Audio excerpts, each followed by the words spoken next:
Okay, now we can see from here that आपके जो Belgium है बेसिकली 3 पार्ट्स में डिवाइड किया गया है, 3 पार्ट्स हैं उसके। ओके। आ, और उसमें डिफरेंट टाइप की लैंग्वेज बोलने वाले लोग मिलते हैं आपके।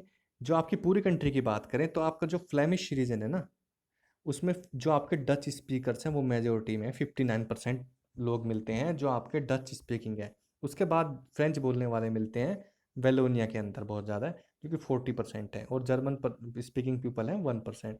तो अगर पूरी होल कंट्री की बात करें, पूरी कंट्री की बात करें, तो we can see from here कि आपके जो डच स्पीकिंग पीपल है ना, जो डच बोलने वाले हैं, वो मेजोरिटी के अंदर हैं। अब नाउ कैन थिंक कि अगर इतने डाइवर्सिफाई कोई कंट्री हो कि डिफरेंट टाइप के लैंग्वेज बोलने वाले लोग हैं, और वो भी मेजोरिटी वाला डच है, उसके बाद फ्रेंच है, तो न कि इनसे कुछ ना कुछ डिस्ट्रीब्यूट तो होगा, कुछ ना कुछ डिस्टरबेंस तो होगी ही आपकी कंट्री के अंदर। लेकिन दिक्कत यहाँ ख़त्म नहीं होती बेल्जियम की। दिक्कत क्या है, अगर ये तो हम पूरी कंट्री के बारे में बात कर रहे हैं ना, नाउ यू कैन सी कि जो आपकी कैपिटल सिटी है, जो आपकी कैपिटल सिटी ब्रुसल्स है, उसके अंदर उसने ये दिक्कत और भी बढ़ा दी। कैसे?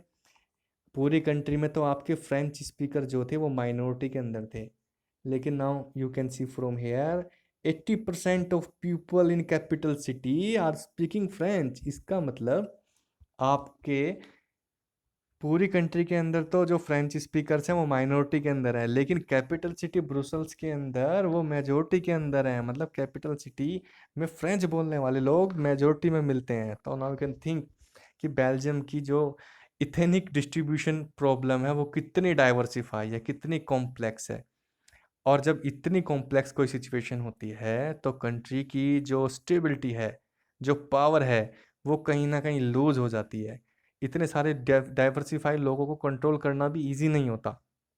तो हमें यही देखना है। हमारा पहला केस है बेल्जियम का, जिसके अंदर उसकी प्रॉब्लम देख चुके हैं डेप्थ में, और हमें यही देखना है कि पावर शेयरिंग ने क्या इस कंट्री की प्रॉब्लम को रिजोल्व किया या और कॉम्प्लिकेटेड कर दिया। नाउ जो हमारा सेकंड केस है दैट इज ऑफ श्रीलंका। अब श्रीलंका के अंदर भी वही दिक्कत है। Now you can see from here, ये आपका मैप है श्रीलंका का, you are well known to it. हमने कई बार देख चुके हैं इसको। और जो आपका ये कलर में दिखाया गया है, ये है आपके श्रीलंकन तमिल्स। ये है श्रीलंकन तमिल्स बेसिकली। और ये जो आपका ब्लैक कलर में दिखाया गया है, ये है इंडियन तमिल्स। ये हैं आपके इंडियन तमिल्स। और जो आपका बेसिकली इथेनिक डिस्ट्रीब्यूशन है उसे देख लेते हैं एक बार श्रीलंका के अंदर। जो आपका मेजोरिटी में जो बोलने वाले लोग हैं, एक आपकी सिन्हाला एक लैंग्वेज है श्रीलंका के अंदर, ठीक है, और वो 70% लोगों के द्वारा बोले जाती है। इसका मतलब जो आपके सिन्हाला स्पीकर्स हैं वो मेजोरिटी में हैं श्रीलंका के अंदर, और जो तमिल स्पीकर्स हैं वो केवल 18% है। इसका मतलब यहाँ पे हम साफ साफ देख सकते हैं कि Sinhala speaker are having majority in Sri Lanka. और अब हम यही कॉन्सेप्ट अपने, अब हमने दो चीज़ें बेसिकली सिंपल डिस्कस कर ली, बेल्जियम का केस देख लिया और आपका श्रीलंका का केस देख लिया। अब इथेनिक प्रॉब्लम को सोल्व कैसे किया जाए, अब हम ये देख लेते हैं कि पावर डिस्ट्रीब्यूशन क्या हेल्प करेगी या इस प्रॉब्लम को और कॉम्प्लेक्स कर देगी। नाउ हमने बेल्जियम और श्रीलंका दोनों कंट्रीज़ का इथेनिक कंपोजिशन देख चुके हैं कि कौन सी लैंग्वेज आपकी मेजोरिटी में बोली जाती थी बेल्जियम में और कौन सी आपकी श्रीलंका में बोली जाती है। अब now you can see from hair, जब कोई चीज़ या पर्टिकुलर ग्रुप या एथेनिक ग्रुप आपका मेजोरिटी में होता है तो वो अनइवन प्रॉफिट पाने की कोशिश करता है गवर्नमेंट से। या ऐसा भी हो सकता है कि जब आपका डेमोक्रेटिक इलेक्शन हो, because of majority of particular group आपका वोटिंग उसको इन्फ्लुएंस कर दे, और गवर्नमेंट हमेशा आपकी मेजोरिटी पीपल की बने। और जब आपकी गवर्नमेंट हर बार मेजोरिटी पीपल की ही बनेगी, हम देख चुके हैं डेमोक्रेटिक कंट्रीज़ के अंदर, जब आपका डेमोक्रेसी को फॉलो नहीं किया जाता तो किस किस तरह की दिक्कत होती है। जब एक मेजोरिटी क्लास ही हर बार गवर्नमेंट में आएगी तो हर बार वो चाहेगी कि उनका जो कम्युनिटी है उसको थोड़ा फ़ायदा हो, और उसे ही कहते हैं। और इसी तरह आपका जो बेल्जियम है उसके अंदर भी ये दिक्कत बननी शुरू हो गई थी कि आपके डच स्पीकिंग पीपल और आपके फ्रेंच स्पीकिंग पीपल के बीच में डिस्प्यूट शुरू हो गए थे।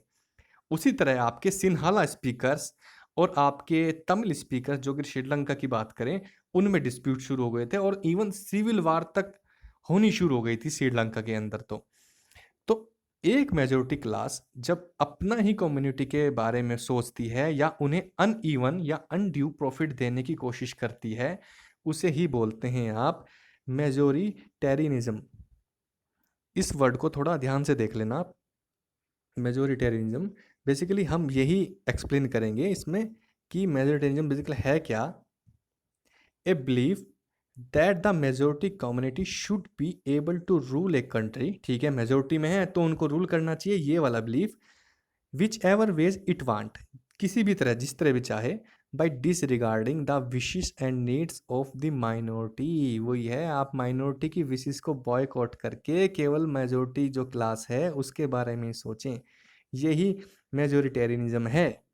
ओके, आई थिंक आपने यहाँ से आपको एक कॉन्सेप्ट मिल गया होगा कि श्रीलंका के अंदर तो ये कंडीशन इवन बहुत डाइवर्सिफाई है। You can C 74% Sinhala speakers हैं। तो जब भी आपकी गवर्नमेंट इलेक्ट होगी तो ऑब्वियस सी बात है सिन्हाला पीपल्स की आएगी और वो अपनी कम्युनिटी को किसी ना किसी तरह से आपका फायदा देने की कोशिश करेंगे। तो इस सिचुएशन को कैसे टैकल किया जाए, इसका सॉल्यूशन था power sharing. The only solution was power sharing. अब वो देखते हैं वो क्या था। Now let us look new topic, accommodation in Belgium. मतलब जो बेल्जियम की प्रॉब्लम थी उन्होंने कैसे रिजोल्व की। बेल्जियम मॉडल बहुत इंपॉर्टेंट है, आपका ये एग्जाम में डायरेक्टली आ सकता है कि बेल्जियम की जो प्रॉब्लम थी वो उन्होंने कैसे रिजोल्व की। और बेसिकली बेल्जियम की दिक्कत क्या थी, बेल्जियम में दिक्कत ये थी कि पूरी कंट्री की अगर बात करें तो वहाँ आपके डच स्पीकिंग पीपल थे वो मेजोरिटी के अंदर थे। But you talk about the capital city Brussels, वहाँ आपके डच वाले माइनॉरिटी के अंदर थे और फ्रेंच वाले मेजोरिटी के अंदर थे।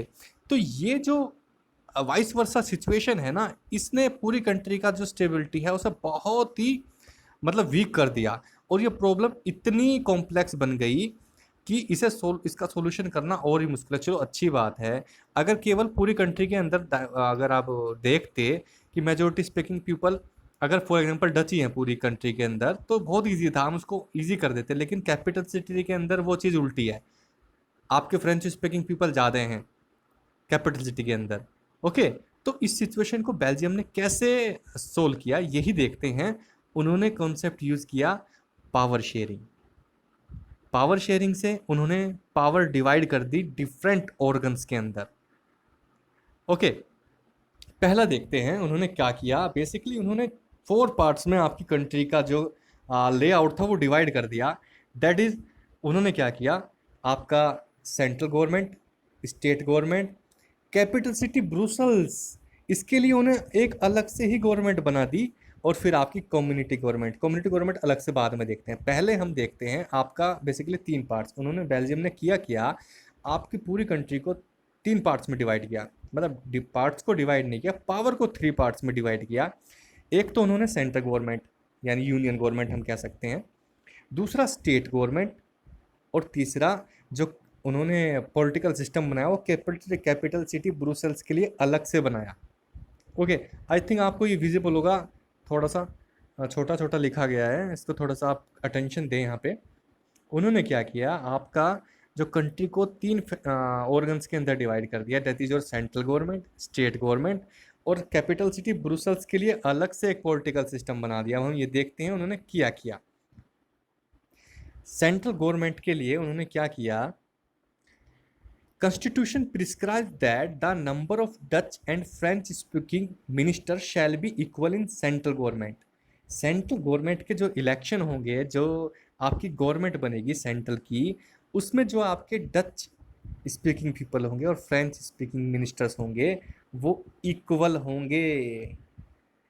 चाहे आपका सेंट्रल गवर्नमेंट बेसिकली पूरी कंट्री को रन करती है, पूरी कंट्री को रन करती है, और पूरी कंट्री में बेल्जियम में कौन मेजोरिटी में थे, बेल्जियम में थे डच पीपल, लेकिन फिर भी सेंट्रल गवर्नमेंट में उन्होंने क्या किया, आपका इक्वल पार्टिसिपेशन किया मिनिस्टर्स का, कि जो आपके नंबर ऑफ मिनिस्टर हैं जो सेंट्रल गवर्नमेंट में होंगे वो इक्वल होंगे।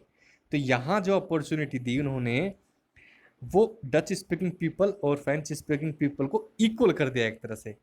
ओके, तो यहाँ उन्होंने स्टेबिलिटी क्रिएट की। उसके बाद हम बात करते हैं आपका स्टेट गवर्नमेंट के बारे में। उन्होंने क्या किया, many of the powers of state government has been given to state government. Many of the power state government has been given to state government. अच्छा, many of the power of, यहाँ पे आप इसको सेंट्रल गवर्नमेंट कर लेना, यहाँ पे central government आएगा, ये थोड़ा मैंने गलत लिख दिया है, यहाँ पे आएगा आपका सेंट्रल गवर्नमेंट। ओके, बहुत सारी ऐसी पावर्स थी जो सेंट्रल गवर्नमेंट की स्टेट गवर्नमेंट को भी दी गई थी एक तरह से। और दूसरी इंपॉर्टेंट बात, जो आपकी स्टेट गवर्नमेंट थी वो आपकी सब ऑर्डिनेट नहीं थी, मतलब आपकी एक तरह से इंडिपेंडेंट थी, वो सेंट्रल गवर्नमेंट के ऊपर डिपेंडेंट नहीं कर रही थी। इसको एक बार फिर से देख लेते हैं। बेसिकली आप दो क्राइटेरिया के बारे में बात करेंगे, एक तो आपकी सेंट्रल गवर्नमेंट और एक आपकी स्टेट गवर्नमेंट। तो सेंट्रल गवर्नमेंट में तो आपका हमने देख लिया कि इक्वल पार्टिसिपेशन होगा फ्रेंच और डच स्पीकिंग पीपल का। और स्टेट गवर्नमेंट में उन्होंने क्या किया, एक तो उन्होंने स्टेट गवर्नमेंट इंडिपेंडेंट कर दी, वो आपकी सेंट्रल गवर्नमेंट के ऊपर डिपेंड नहीं कर रही थी। पहला पॉइंट तो ये हो गया। और सेकंड पार्ट ये है, सेकंड दूसरी बात ये है कि कुछ एक जो पावर थी सेंट्रल गवर्नमेंट की, ऐसी ही पावर स्टेट गवर्नमेंट को दी गई थी। तो नाउ यू कैन थिंक कि उन्होंने क्या किया, सेंटर और आपके स्टेट को इक्वली पावरफुल कर दिया। सेंटर और आपका जो स्टेट गवर्नमेंट है उनको इक्वली पावरफुल कर दिया। नाउ हमने सेंट्रल गवर्नमेंट देख लिया है, स्टेट गवर्नमेंट देख लिया, कैसे पावर का डिस्ट्रीब्यूशन किया। अब तीसरा जो इम्पोर्टेंट, यहाँ तक तो सब नॉर्मली था, जो तीसरा पॉइंट आता है, जो आपका कैपिटल सिटी ब्रुसल्स के अंदर एक अलग से ही गवर्नमेंट बना दी। एक इंडिपेंडेंट गवर्नमेंट रन की जाती थी आपकी कैपिटल सिटी ब्रुसल्स के अंदर। ये बहुत इनोवेटिव आइडिया था पावर शेयरिंग का। इसमें इन्होंने क्या किया, जैसे हमें पता है कि आपका कैपिटल सिटी ब्रुसल्स के अंदर फ्रेंच स्पीकिंग पीपल मेजोरिटी में थे। तो इन्होंने क्या कंडीशन की, चलो सेंट्रल गवर्नमेंट में अगर आपके डच स्पीकिंग पीपल थे, डच स्पीकिंग पीपल खुश हो गए, चलो ठीक है हम इक्वली पार्टिसिपेट करेंगे फ्रेंच के साथ, लेकिन हमारा कैपिटल सिटी के अंदर भी इक्वल पार्टिसिपेशन होना चाहिए। ये दोनों जो कंडीशन है आपकी, मतलब आपकी ये जो कैपिटल सिटी ब्रुसल्स के अंदर गवर्नमेंट तभी बनी जब आपकी सेंट्रल गवर्नमेंट में डच स्पीकिंग पीपल ने ये मान लिया कि हाँ ठीक है, चलो हम यहाँ मेजोरिटी में होने के बाद भी इक्वल पार्टिसिपेशन कर रहे हैं, तो फ्रेंच को भी यहाँ इक्वल पार्टिसिपेशन देना पड़ेगा। ये इनकी म्यूचुअल अंडरस्टैंडिंग थी एक, तभी जाकर आपका पावर डिस्ट्रीब्यूशन हो पाया। तो नाउ यू कैन थिंक कि जो आपका ब्रुसल सिटीज़ के अंदर एक आपने कभी नहीं देखा होगा कि एक कैपिटल सिटी के अंदर, कैपिटल के अंदर एक इंडिपेंडेंट पैरेलल गवर्नमेंट रन कर रही है। तो ये केवल पॉसिबल तभी हो पाया जब आपका एक म्यूचुअल अंडरस्टैंडिंग क्रिएट हुई सेंट्रल गवर्नमेंट और कैपिटल सिटी ब्रुसल्स के अंदर। तो यहाँ नाउ यू कैन थिंक कि आपका सेंट्रल गवर्नमेंट, स्टेट गवर्नमेंट और कैपिटल सिटी ब्रुसल्स के अंदर कितनी खूबसूरती थे, how beautiful model is that, कि बेल्जियम ने कितनी खूबसूरती के साथ सारी प्रॉब्लम्स को अपनी रिजोल्व कर लिया। आप 3 ऑर्गन्स देख चुके हैं बेल्जियम के, कि उन्होंने सेंट्रल गवर्नमेंट, स्टेट गवर्नमेंट और कैपिटल सिटी ब्रुसल्स के अंदर किस तरह इजीली पावर डिस्ट्रीब्यूट कर दी ताकि कोई दिक्कत ना हो। लेकिन कहीं ना कहीं अगर हम कल्चरल, एजुकेशन और लैंग्वेज के फेनोमेना की बात करें कंट्री के अंदर, तो उन्होंने एक फोर्थ टाइप की गवर्नमेंट मतलब इनोवेट की, जो थी आपकी कम्युनिटी गवर्नमेंट। अब कम्युनिटी गवर्नमेंट क्या होती है, बेसिकली कम्युनिटी गवर्नमेंट इलेक्टेड की जाती है पर्टिकुलर लैंग्वेज कम्युनिटी वालों के द्वारा। Like there is a third kind of government, that is community government, is elected by people belonging to one language community, Dutch, French and German. ये तीनों मतलब different type के जो मतलब लैंग्वेज स्पीकर्स थे, उनके द्वारा एक कम्युनिटी गवर्नमेंट भी इलेक्ट की जाती थी। और ये गवर्नमेंट केवल और केवल जो आपके मतलब एथनिक प्रॉब्लम्स थी उन्हें डिस्कस करती, लाइक कल्चर की, एजुकेशन, लैंग्वेज, ताकि कोई भी आपका पर्टिकुलर जो मतलब कह सकते हैं ग्रुप है वो पीछे ना रहे किसी भी चीज़ में। ये प्रॉब्लम आपकी कम्युनिटी गवर्नमेंट रिजोल्व करती थी, लाइक कल्चर के बारे में, एजुकेशन और लैंग्वेज के बारे में, और डिफरेंट जो चीज़ होती हैं जो इनके रिलेटेड इशू होते थे वो कम्युनिटी गवर्नमेंट रिजोल्व करती थी। फ्रॉम हेयर यू कैन सी कि बेल्जियम ने कितने ईजली अपनी सारी प्रॉब्लम को रिजोल्व कर लिया। नाउ यू कैन सी 1970 से 1993 तक उन्होंने जो अपना कॉन्स्टिट्यूशन था उसको 4 बार अमेंड किया था, 4 बार उसमें रिफॉर्मेशन आई थी। और अब तक प्रेजेंट टाइम तक भी बेल्जियम में बिल्कुल सारी सिचुएशन पीसफुल है, किसी भी तरह की सिविल वार अराइज नहीं हुई। उन्होंने कितनी खूबसूरती से आपकी power centre, state, capital distribution और कम्युनिटी गवर्नमेंट के बीच में कितनी ईजिली डिस्ट्रीब्यूट कर दी। तो इससे अच्छा एग्जाम्पल कहीं नहीं मिल सकता है आपका। और ये आपका जो क्वेश्चन है वो बहुत ईजिली 5 मार्क्स में आ सकता है। तो आप इसको बेसिकली, मैंने आपको एक ये फ्लो चार्ट बना के दिखाया, आप इसी तरह का फ्लो चार्ट अपने एग्जाम में बना सकते हैं, क्योंकि जब आप फ्लो चार्ट या डायग्राम से अपना क्वेश्चन या एक्सप्लेनेशन देते हैं उसमें आपको ज़्यादा अच्छे मार्क्स मिलते हैं। Now in Belgium, the leaders have realized that the unity of a country is possible only by respecting the feeling and interest of different communities. Belgium को समझ में आ गया था कि जब तक हम एक दूसरे की रिस्पेक्ट नहीं करेंगे, एक दूसरे ग्रुप, एथनिक ग्रुप की रिस्पेक्ट या उनकी फीलिंग की रिस्पेक्ट नहीं करेंगे, तब तक हमारी कंट्रीज में स्टेबिलिटी नहीं आ सकती। बेल्जियम ने इस बात को समझा और अपना जो मॉडल था उसको मॉडिफाई किया और अब तक वहाँ पीसफुल सिचुएशन है।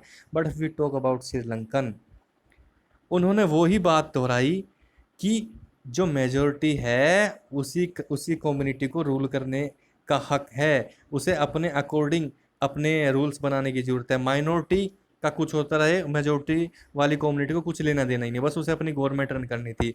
और इस वजह से आपके श्रीलंका के अंदर सिविल वार हुई, बहुत ही ब्लड शेड हुआ, काफ़ी कैओस क्रिएट हुए, कंट्री की स्टेबिलिटी जाती रही। इवन जो आपके तमिल जो स्पीकर्स थे वो उन्होंने अपनी खुद की आर्मी क्रिएट की और इतना ब्लडशेड हुआ कि वो आज तक प्रॉब्लम एज इट इज़ है। तो नाउ वी कैन सी कि बेल्जियम ने कितनी खूबसूरती के साथ अपनी प्रॉब्लम को रिजोल्व कर लिया। इफ श्रीलंका की बात करें तो आज भी वो सिचुएशन ठीक नहीं हो पाई है। आप ये जो श्रीलंका वाली प्रॉब्लम है इकोनॉमिक्स में पढ़ेंगे अपने चैप्टर 1 में। ओके, तो पावर शेयरिंग, पावर डिवाइड जरूर हो रही है, लेकिन पावर डिवाइड होने के बाद भी आपकी कंट्री ज़्यादा स्टेबल और ज़्यादा पावरफुल हो रही है। इट डजेंट मीन कि आपकी पावर डिवाइड हो रही है कि आपकी कंट्री लेस पावरफुल हो जाएगी। इन कॉन्ट्रास्ट, अगर आप पावर डिस्ट्रीब्यूशन बहुत अच्छी तरीके से करते हैं तो आपकी जो कंट्री है ज़्यादा पावरफुल बन रही है। आई थिंक आपको थोड़ा कॉन्सेप्ट समझ में आया होगा पावर शेयरिंग का। हमने बेसिकली 2 एग्जांपल डिस्कस किए, बेल्जियम के और आपका श्रीलंका का। दोनों कंट्री की इथेनिक प्रॉब्लम थी, उन्होंने पावर शेयरिंग की हेल्प से वो कैसे रिजोल्व की। बेल्जियम ने तो रिजोल्व कर ली, किस तरह पावर डिस्ट्रीब्यूशन हुआ हम देख चुके हैं। श्रीलंका नहीं कर पाया तो पावर मतलब उसका सोल्यूशन। तो यहाँ से हमें एक पावर शेयरिंग का कॉन्सेप्ट क्लियर हुआ है कि पावर शेयरिंग कैसे हेल्प करती है कंट्रीज़ को। ओके, इस कॉन्सेप्ट को जो बाद में आने वाले टॉपिक हैं बहुत हेल्प होगी। आई थिंक आप इसको रिवाइज कीजिए, अगर कोई प्रॉब्लम है तो आप मुझसे पूछ सकते हैं। Okay, thank you very much.